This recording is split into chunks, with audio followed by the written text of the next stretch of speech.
அனைத்து நண்பர்களுக்கும் துர்காதேவி சரணம் சார்பாக அன்பான வணக்கங்கள். இன்னைக்கு நம்ம சேனல்ல பார்க்கக்கூடிய பதிவு என்னன்னா, முருகபெருமானின் நடமாட்டம் நம் வீட்டில் இருந்தால், இந்த ஒரு சில உயிரினம் நம் வீட்டிற்கு அடிக்கடி நம் வீட்டிற்கு வருங்க. அப்படி இந்த உயிரினங்கள் அடிக்கடி நம் வீடு தேடி வருது அப்படின்னா, அந்த முருகபெருமானின் பரிபூரண கடாட்சமும் நம் வீட்டுக்கு கிடைத்திருக்கு அப்படிங்கிறதையும், நம் வீட்டில் முருகபெருமானின் நடமாட்டம் இருக்கு அப்படிங்கிறதையும் நாம தெரிஞ்சுக்க முடியுங்க. முருகபெருமானின் நடமாட்டம் நம் வீட்டில் இருப்பதை உணர்த்தக்கூடிய அறிகுறிகளை பற்றி தெரிஞ்சுக்கவும் இந்த பதிவை ஸ்கிப் பண்ணாம கடைசி வரைக்கும் முழுமையாக பாருங்க ஃப்ரெண்ட்ஸ். அது கூடவே உங்களுக்கு முருகபெருமானை ரொம்பவும் பிடிக்கும் அப்படின்னா கீழே கமெண்ட் பாக்ஸில் ஓம் சரவணபவ அப்படின்னு சொல்லி கமெண்ட் பண்ணுங்க. அந்த முருகனின் அருள் உங்களுக்கு பரிபூரணமாக கிடைக்கட்டும். வீடியோக்குள்ள போறதுக்கு முன்னாடி இந்த பதிவை உங்களுக்கு பிடிச்சிருந்தா லைக் பண்ணிட்டு உங்க நண்பர்கள் மற்றும் உறவினர்கள் போன்ற அனைவருக்குமே ஷேர் பண்ணி விடுங்க. அப்படியே நம்மளோட சேனலையும் இப்பதான் முதன்முறையா பாக்குறீங்கன்னா மறக்காம சப்ஸ்கிரைப் பண்ணி சப்போர்ட் பண்ணுங்க ஃப்ரெண்ட்ஸ். வாங்க இப்ப பதிவுக்குள்ள போகலாம். பொதுவாகவே நண்பர்களே, உங்களுடைய வீட்டில் தெய்வ நடமாட்டமோ தெய்வ சக்தியோ குடிகொண்டு இருக்கு அப்படின்னா அந்த வீட்டில் ஏராளமான நன்மைகள் நிகழும் அப்படிங்கிறதையே நம்ம முன்னோர்களுடைய கூற்றாகவே இருக்கின்றது. அதிலும் குறிப்பாக நம் தமிழர்களுடைய பாரம்பரியமான கடவுளான முருகப்பெருமானின் நடமாட்டம் ஒருவருடைய வீட்டில் இருக்கு அப்படின்னா சொல்லவே தேவையில்லைங்க. அந்த அளவுக்கு அந்த வீட்டுக்கும் அந்த குடும்பத்துக்கும் ஏராளமான நன்மைகளை கொடுக்கும். அதிலும் குறிப்பாக நீங்க முருக பக்தர்களாக இருக்கீங்க அப்படின்னா நிச்சயமாக பெரும்பாலும் உங்களுடைய வீடுகளில் முருகப்பெருமானுடைய நடமாட்டம் இருக்கும் அப்படியும் சொல்லப்படுதுங்க.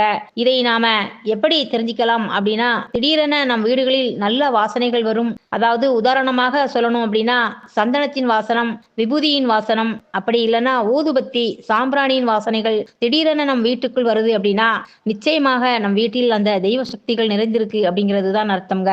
அதிலும் குறிப்பிட்டு சொல்லணும் அப்படின்னா பன்னீர் ரோஜாவின் வாசனை நம் வீட்டில் வருது அப்படின்னாலே நிச்சயமாக நம் வீட்டில் அந்த முருகபெருமானி குடிகொண்டு இருக்கிறார் அப்படிங்கிறது தான் அர்த்தம்ங்க.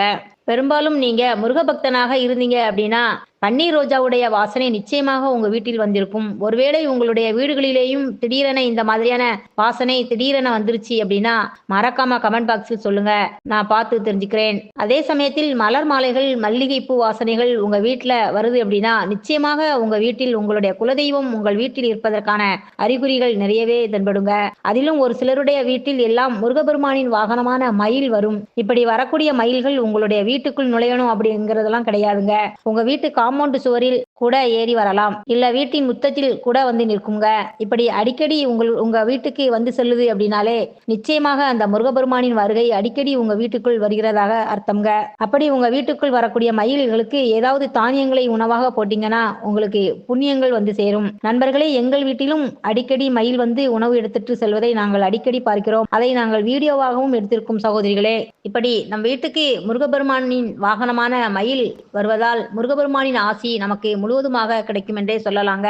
இதனால உங்களுடைய வாழ்வில் நீங்க முன்னேற்றத்தையும் அடைய முடியும். அதே சமயம் உங்க வீடுகள்ல கோழிகளையோ சேவல்களையோ வளர்க்காத போதிலும் திடீரென எங்கோ ஒரு தூரத்திலிருந்து ஒரு சேவல் அடிக்கடி உங்க வீட்டுக்கு தேடி வருது அப்படின்னாலே நிச்சயமாக உங்க வீட்டில் முருகபெருமானே குடிகொண்டு இருக்கிறார் அப்படிங்கிறது தான் அர்த்தம்.